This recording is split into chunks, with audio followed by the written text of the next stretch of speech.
still break for the victims, and our prayers go out to the families. Yesterday, President Trump led and brought our nation together behind real, meaningful, substantial change to ensure that we have safe streets and safe policing. Part of that was having an incentive structure to implement the highest professional standards in our police departments through an accreditation process. This accreditation entails making sure you have de-escalation practices in place, use of force tactics in place. Part of that is prohibiting chokeholds, except in the event where lethal force is used. It also incentivizes information sharing and makes sure that if you have an officer who's had multiple uses of excessive force, that information is sent to a national database. And then finally, another prong of this was having co-responders who are enforcement officials often have to deal with mental health, homelessness, and addiction, and having a co-responder who is an expert in this process will go a long way. This is progress, it's tangible action, and it's solutions. And today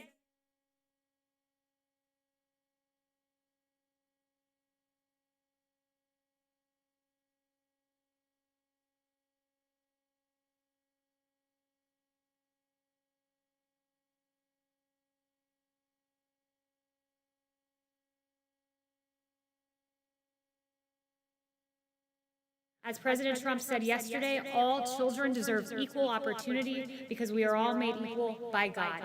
That is so true. First, let me point out that I have sat across from a police officer family that lost their loved one. I saw a little girl named Charlie who will forever grow up without a father, who will forever grow up without a father for prom, for the father-daughter dance. And it was heartbreaking to know that she lost her father, who was a valiant hero. But yesterday, I sat across from families who lost their loved ones in mass instances of injustice. And it was heartbreaking. It was a real tearful moment. It was an emotional moment, and it's one that the president, when I asked him in the Oval Office about afterwards, he said this: I love those families, I want to help those families, and President Trump means that, because this is about humanity. That is ultimately what this is about. And Senator Scott shared a very beautiful Bible verse with those families yesterday, and I just want to read it here to close.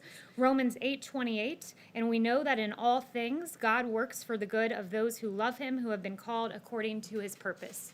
He shared that Bible verse with those families, and it was particularly meaningful to me, and I think to the families as well. And with that, I'll take questions. Yes. First of all, you did a great job dealing with that feedback. I know that's not Mixed minus, great. right? Mixed minus, it's the worst. Yes, thank you. All right, so the Trump administration, the Trump Justice Department, has appointed 6 U.S. attorneys to examine the actions of the president's political adversaries, but they've only opened one federal investigation into systemic bias in policing.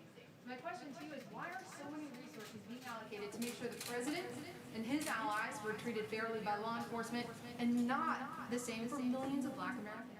So I think you're comparing two things that it's not accurate to compare on the level of the number of attorneys looking.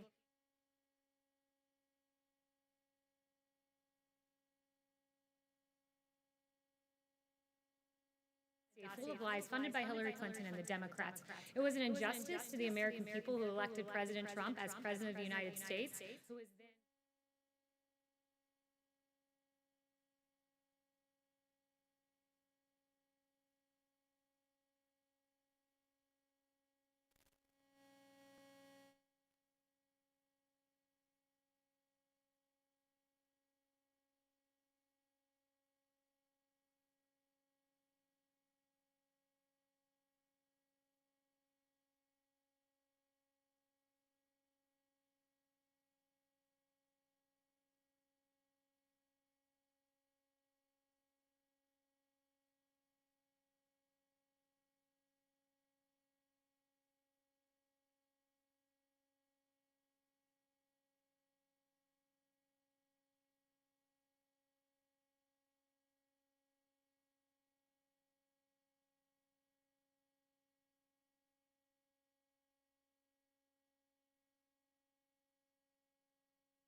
pandemic when we had to artificially shut down the economy. You can fix the individual pieces, but it's up to our country to change hearts.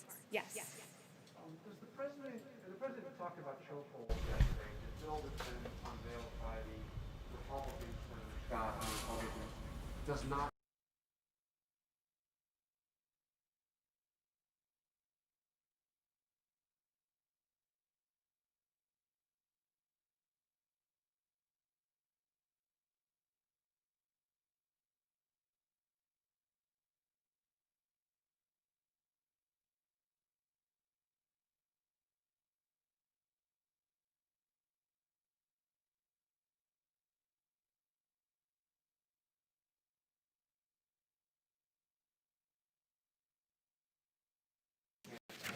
Do that, I don't believe, through an executive order, and the bill does not ban chokeholds.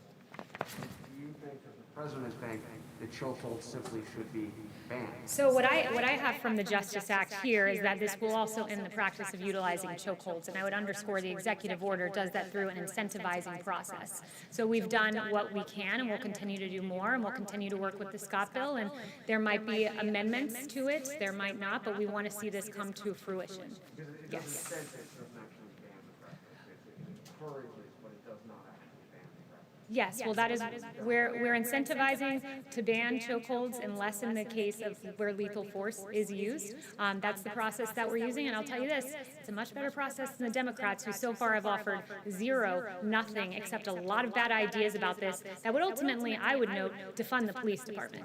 Yes. Kayleigh, in the last day, 96 people in Tulsa have contracted the coronavirus. Wondering about this rally coming up on Saturday.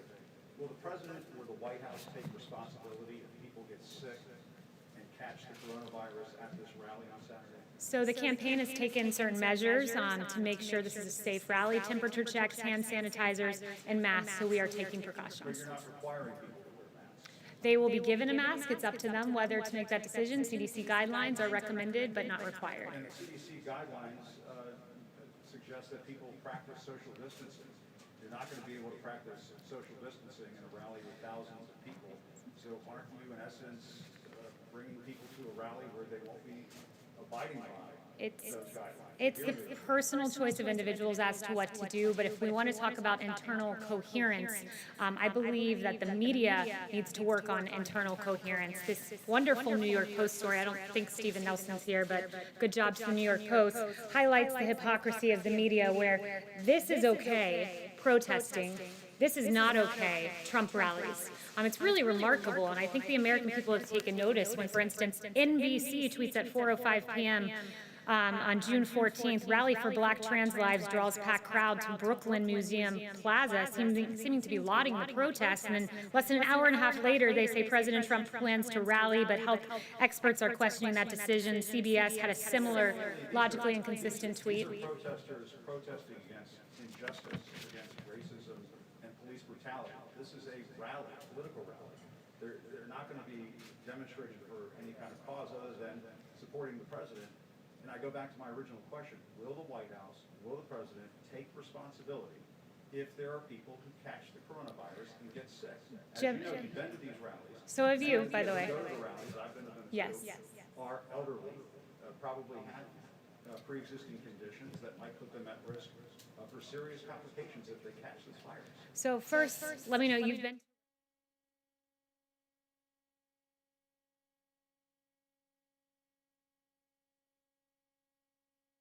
of our country and paychecks going up. We rally that HBCU funding for historically black colleges and universities is permanent because of President Trump. We rally, but to say no, because Jim, you suggested that we don't rally on behalf of anything. So let me note one more thing.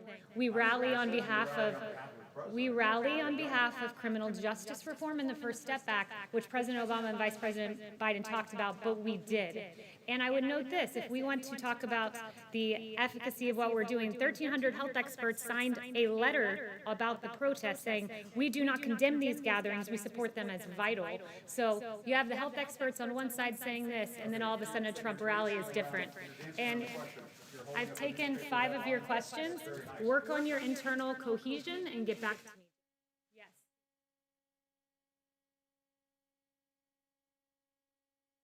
questions.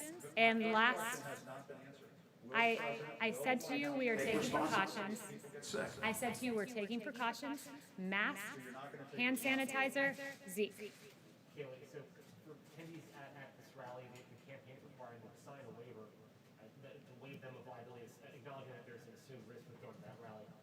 Does not the president have some responsibility himself to ensure, to set an example of prevent these large gatherings or ensuring so that the American people around the world follow his example and devote to the environment? Why is the president not following CDC guidance? We are doing temperature checks, hand sanitizers, masks. When you come to the rally, as if any event, you assume a personal risk. That is just what you do. When you go to a baseball game, you assume a risk. That's part of life. It's the personal decision of Americans as to whether to go to the rally or whether not to go to the rally. But I would note that this concern for the rallies has been largely absent when it came to the protesters. People really note when CBS says thousands participate in a rally and a silent march for Black trans lives, and then this is more than an hour and a half later, President Trump moving ahead with the rally, serious risk of spreading coronavirus. It's really inconsistent. The media seems to not be interested in health so much as ideology behind certain events. So, for instance, you go and the lockdown protesters were widely condemned by the media who were protesting the lockdown, but then all of a sudden this protest for Black Lives Matter is lauded.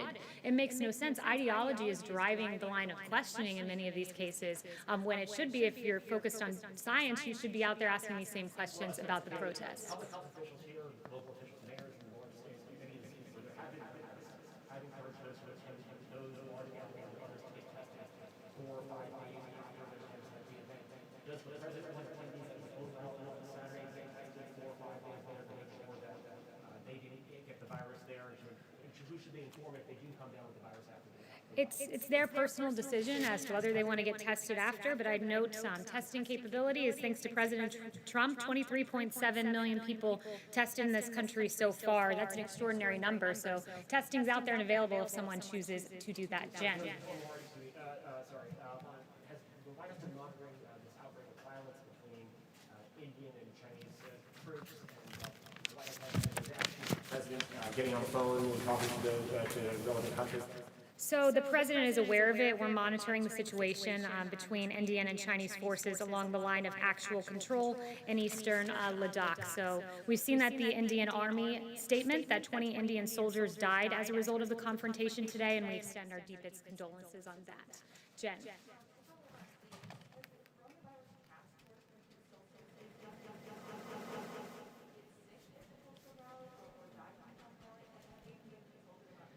The coronavirus task force, they're meeting today. I would first point that out. They meet regularly and they monitor the whole country. So they don't zone in on a Trump rally, they zone in on the whole country and analyze it through a database lens.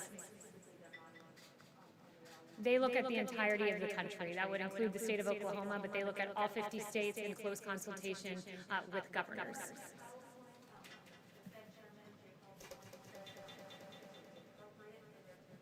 Federal stimulus. Does the White House have any comment on his comments? It's something that's being looked at, of course, a phase 4. No announcements on what those elements would be, and wouldn't want to get out ahead of the president. But I would note that this economy is robust and growing and coming back stronger than anyone could think from this because of the president. I mean, you look at retail sales surging 17.7%, unemployment insurance weekly claims falling. We have the fastest growth rate in American history in the third quarter. So we artificially shut down the economy, but we have a robust recovery happening and taking place, and that's thanks to President Trump. And there are a lot of good metrics, like new business applications skyrocketing, small businesses now opening at about 80%, Apple Mobility Index, that's practically pre-pandemic levels. So there's more work to be done. A phase 4 will address that should it take place. But we are encouraged by what we're seeing, that the Donald Trump economy is coming back because ultimately investors and business owners have faith in this president. Yes. Jeff. Thank you. You mentioned testing just now. The president has also both been tweeting and saying publicly on Monday that if the country just stops testing, that there would be no, or virtually no cases left. That doesn't make sense.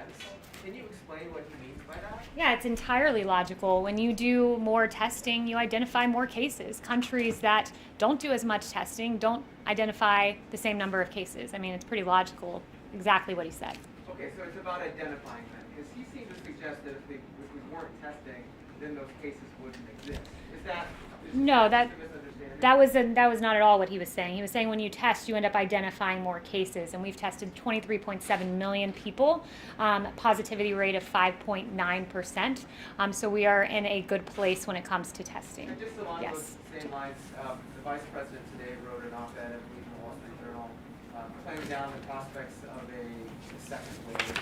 Is the White House just confident that there's not going to be a second wave of the coronavirus? The White House is confident that we have enough testing to identify asymptomatic individuals, that we have therapeutics that are promising, that we are working on a vaccine with Project Warp Speed that we hope will be there by the end of the year and we think will be, and we have a robust public-private partnership that has shored up America's supply chain. So we are in a good place, and that's what the Vice President was noting. John. Thanks a lot, Kayleigh. Two subjects. The first question has to do with the lawsuit that was filed against John Bolton, the former National Security Advisor, by the Department of Justice yesterday. The DOJ did not file a lawsuit against Simon & Schuster, nor did it file an injunction against the publisher. Why not? Do you still expect this book to hit bookstores, to be on Amazon, to be available for people to read on the 23rd of this month? So that, as to why they went down that particular path, that's a question for DOJ. But what I would note is this book is full of classified information, which is inexcusable. Former National Security Advisor John Bolton should know all too well that it's unacceptable to have highly classified information from the government of the United States in a book that will be published. It's unacceptable. It has not gone through the review process, and that's where we currently stand. And I'd refer you back to Barr's comment on this, which is we don't believe that Bolton went through that process. It hasn't been completed, the process, and therefore he is in violation of that agreement. That was part of his quote from Monday. Then on the other subject, the executive order the president signed yesterday, during that event, in his comments, he acknowledged that there are indeed bad police officers. Is the president opposed to the idea of removing qualified immunity for police officers, even bad police officers? Yeah, so qualified immunity, let me note, is a total and complete non-starter. What qualified immunity would do is it would really enable the police in this country to do their job. That's in the Democrat bill, and I'd argue this, Democrats, they say defund the police, defund the police. We hear that from Congresswoman Ocasio-Cortez and Congresswoman Omar and others. Well, what does the Democrat bill do? By removing qualified immunity, what you're essentially doing is not allowing police to do their job. There would be a decrease in policing in this country. Our streets would not be safe. What President Trump has done is worked with law enforcement to improve law enforcement, to ensure that the bad cops that exist are pushed out of the system. The overwhelming majority of cops are good, so we've got to address the handful that are bad, and that's what the president's order has done. But taking away qualified immunity would make the streets of this country a whole lot less secure.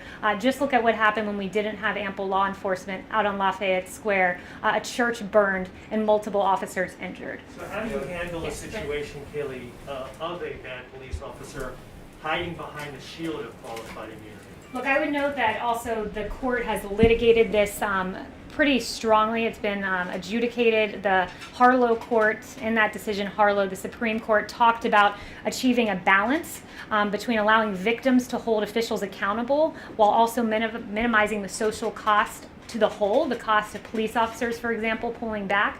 So the Supreme Court has litigated this for decades and has approached what they think is the appropriate balance with qualified immunity. And I think it would go a long way just doing what the president did yesterday, having that national database of offenders so we ensure that a police officer doesn't leave one department and then go to another. Francesca. Thank you, Kayleigh. You outlined the White House's position on qualified immunity, defunding the police, but you also said earlier that the Democratic bill is full of bad ideas. What are the other quote-unquote bad ideas besides those two that the president would not sign a policing bill if they wound up in the final version? So one of the things the bill does is it undermines due process. The Democrat bill would undermine the due process rights of every officer by making pending and unsubstantial allegations available to the public, causing reputational damage based on allegations alone. That's a really good example, because what our database does is once a claim has been adjudicated, we know something was done wrong, it goes into a database that remains private. It protects privacy of the officers, but it is utilized to ensure that officer does not get to go to another department. What the Democrat bill would do is someone submits an allegation, well, we're going to violate the due process rights of this officer and put it into a system. We have to balance everything in this situation, making sure our good, hardworking, overwhelmingly good police officers are able to do their job, but ensuring that we do not have victims like the victims I heard about yesterday and the excruciating, painful, devastating stories of their sisters, of their mothers, and of their fathers. So, sorry, one other question on that and something else. So you're saying those are the three? That's it? There's a number of things, but those are the ones that I've listed out so far. Okay, But there's a number of problems. And on the president's rallies, he has also said that he has rallies on the books in North Carolina and also Florida, 2 states that have seen recent spikes in coronavirus. Who told the president that it would be safe to have rallies in states that are seeing spikes right now? We are confident that there are embers out there that exist that will be able to put out those embers. Florida has a great governor. He's done a great job so far. We work closely with Governor DeSantis, and we believe that we will be at a safe But who place. said it was Yes. safe? Kayleigh, Justice Gorsuch's decision from the Supreme Court this week against anti-LGBT discrimination was focused on employment civil rights law, but also had implications on housing, health care. How does the president want to see this implemented? Does he want it implemented as extensively or as narrowly as possible? So what the president says is he's read the decision, they've ruled, we live with the decision, and we live with the decision of the Supreme Court. So that's where he stands currently. And in terms of how it's implemented, DOJ will lead the multi-agency effort to help provide certainty to the regulated parties. I understand DOJ's role, but the president also has the opportunity to express his opinion and to lead, much like President Obama in 2013 said he hoped the marriage decision from the Supreme Court would be implemented as extensively as possible. What is President Trump's view on the appropriate scope of the Gorsuch decision? So DOJ will be guiding that entirely, so I will leave that to DOJ. And finally, has the president have any conversations with the DOJ about the implementation of the Gorsuch decision? Not that I'm aware of. He might have had one I don't know about, but not that I'm aware of. One more question. Does the president think that the Bostock decision is a win for civil rights? Sorry? Does the president think the Gorsuch decision is a win for civil rights? So one thing I would say, I haven't not talked to the president about that personally, but one thing I wanted to read was from the Kavanaugh dissent. There were some real concerns that this was a complete distortion of how we do statutory interpretation, and Kavanaugh lays that out very nicely. But one thing Justice Kavanaugh did say, and I thought it was a very powerful quote, is notwithstanding my concern about the court's transgression of the Constitution's separation of powers, which was a grave concern as a separation of powers point that the DOJ argued in court, it is appropriate to acknowledge the important victory achieved today by gay and lesbian Americans. So I thought that was a very good quote from Justice Kavanaugh. Yes. Alexandra. Thank you. On the plan to reduce U.S. troops in Germany, is there a timeline you can share with us? And could this plan be changed or softened if Berlin agreed to increase its defense spending? So the president addressed our presence, American troop presence in Germany, and he said we're bringing that number down from 52,000, about what it's at now, to 25,000. And the rationale for that, he articulated, was that Germany is very delinquent in their payments to NATO. They're paying 1%. They're supposed to be at 2%, and even 2% is low. It should be much more than that. Michael. Would he change his plan if Germany agreed to increase its I wouldn't defense? get ahead of the president on making that decision. Michael. Hi, thanks, Kayleigh. I have one question, and then I have 2 quick questions from colleagues who have sent to me as the pool person. So on my questions, back when 2 White House officials were tested positive for COVID, we all reported on an email that went out to West Wing employees instructing them that masks were mandatory to be worn in the West Wing at all times, with the exception of being when they were sitting at their desks alone. Obviously, none of the White House people that I've seen today have been wearing masks at all. Has that been rescinded? Has that instruction to West Wing employees been rescinded formally, or is it just still in place but nobody's paying attention to it? Or Masks are recommended but not required, excuse me, as I said. two quick questions. I want to get to everyone in the room, so These are from people who can't be in the room because of the restrictions. So I if understand, but I want to make sure I get to everyone in the room and then we can come back. So, Rob. Can I just get a clarification on your equivalence between protests in the streets and the rally on Saturday? Is it the White House position that outdoor events carry the same risk as indoor events? It's our position that the media should not be making decisions about their guidelines to us about social distancing based on political ideology or what they think is the worthiness of the My cause. point is there are good scientific reasons for treating the two events differently. One is outdoors and one is indoors. Right, and there's not good logical reason for this, so that's the one thing I would keep going back to. And can I also yes, ask, Owen. Is anything about the Secretary of State's trip to Hawaii to meet his Chinese counterpart? So I have no information on that. Owen. Yes. Blake, different mask. Oh, sorry, Blake. They subbed you in. No Blake. worries, no worries. Good to see you, Blake. You too. A couple on the economic front.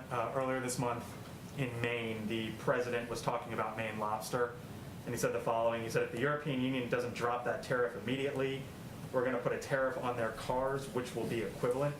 Can you give us an update on that? What is immediately, what is the status of potential tariffs on EU autos? I haven't inquired about that today, but I will inquire about that, and I'll try to get back to you before 5 if that works. And secondly, an infrastructure bill. Can you just sort of give us a broad outline of what the administration wants to see? Is that a reauthorization of the highway bill that comes up at the end of the year? Is that added on to a potential phase 4 stimulus? What is the administration, what does the White House want as it relates to Yeah, I don't want to get ahead of the administration on our official plans for that. Infrastructure is something we've talked about for a long time, and it's something that we think that we could find common ground on, but it's up to Democrats to really come to us and make that happen. It's been mentioned as potentially a phase 4, but that's not in stone, but that has been mentioned. No formalized plans, though, on where infrastructure stands. Is that $1 trillion? Is it $1 trillion? We don't have a number on that right now. Yes. On the Tulsa rally, can you give us a sense of which health experts the campaign and the White House consulted before deciding to hold it? Did anyone talk to the CDC about whether it would be a good idea? Look, we are taking every single safety precaution that we can, and again, I would note this is probably question number 10 on rallies, and while we appreciate the great concern for our rally goers, you should exhibit that same concern for the protesters who are out there who are not socially distancing in many cases and not wearing masks. Chanel. Thank you, Kayleigh. Going back to the international front on China and India, you just mentioned that the administration is monitoring the situation, but the president has mentioned that he would be willing to mediate the conflict between China and India now.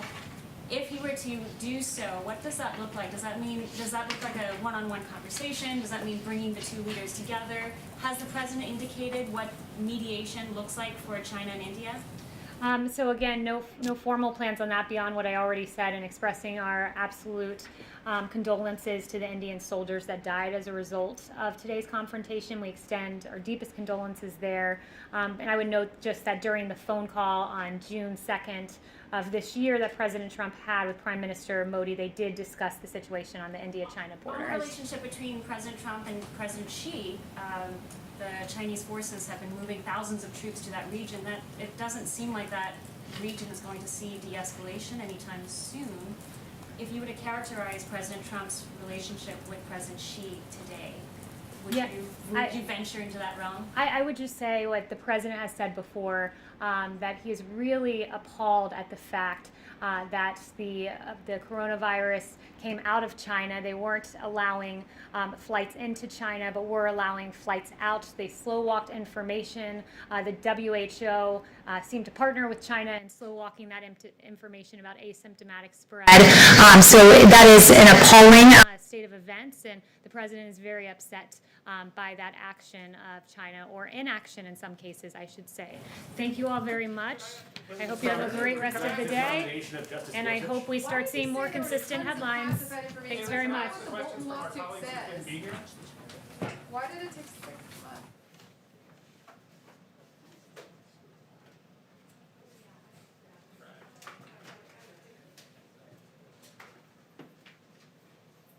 Great strides. That's why she was president. Yeah.